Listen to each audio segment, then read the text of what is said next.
Question: when we talk about patriots, are we talking about the same thing? The word has a pretty intuitive definition: one who loves and supports his or her country. That's it.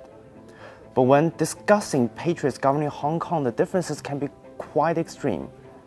We've got Chinese Weibo users saying this is basic. It's a no-brainer that only patriots should be allowed to govern. Then we have foreigners describing it as suppression, tyrannical, bordering on inhuman. These opinions aren't even remotely close. They are extremes at opposite ends of the spectrum. So I went searching, trying to find if there's something more to explain this than the usual political differences argument. NPR published this interesting article in 2008 asking the question, what exactly is a patriot? In it, Time columnist Peter Beinart talked about how there is liberal and conservative versions of the word. Liberal patriotism often sees criticism, dissent as the highest form of patriotism. The conservative ones have, in his words, right or wrong, a sense of a kind of blind obedience to authority.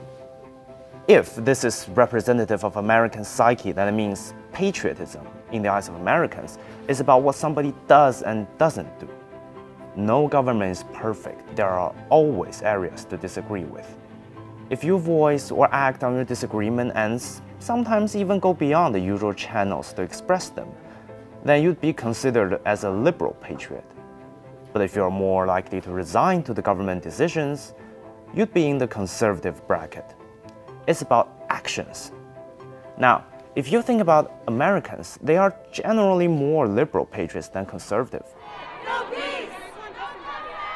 In 2020, during the racial protests, even with COVID-19 as the backdrop, somewhere between 15 and 26 million people took to the streets at some point. China's image in Western discourse is quite conservative. There isn't a lot of liberal patriotism on the surface.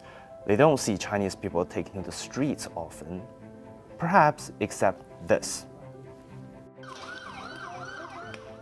It's easy to see how this could be seen as sort of liberal patriotism. People are on the streets, young people especially, having some kind of a political demands and doing things that are definitely not usual. So looking at it, it fits an American form of patriotism. And given their sense of camaraderie with protesters against state authority, it's not surprising that they feel a need to support them. Back to the definition of the word. Patriotism is about loving and supporting the country. The country, that's the ultimate objective. Whether it is going on the streets or being resigned to government decisions, this spectrum of patriotism is only valid when the endgame is about making the country better. Chinese aren't usually in the habit of taking to the streets. This kind of absence could be interpreted as more conservative, and in the eyes of liberal patriot, the conservatism could automatically trigger an overblown sense of obedience and submission. And it became even more natural to jump to that conclusion given what happened in Hong Kong over the past couple of years. Security and stability need to be restored, that's unquestionable. And what does security and stability involve? People following the law and a set of rules. China isn't promoting one set of actions or the other. The idea of patriots governing Hong Kong boils down to the essence. It's making sure elected officials work their differences through within the system. Whether they're in the habit of being more active in their dissents or more conservative, the idea doesn't dictate a certain form. What it does say is that the ultimate objective is about the country.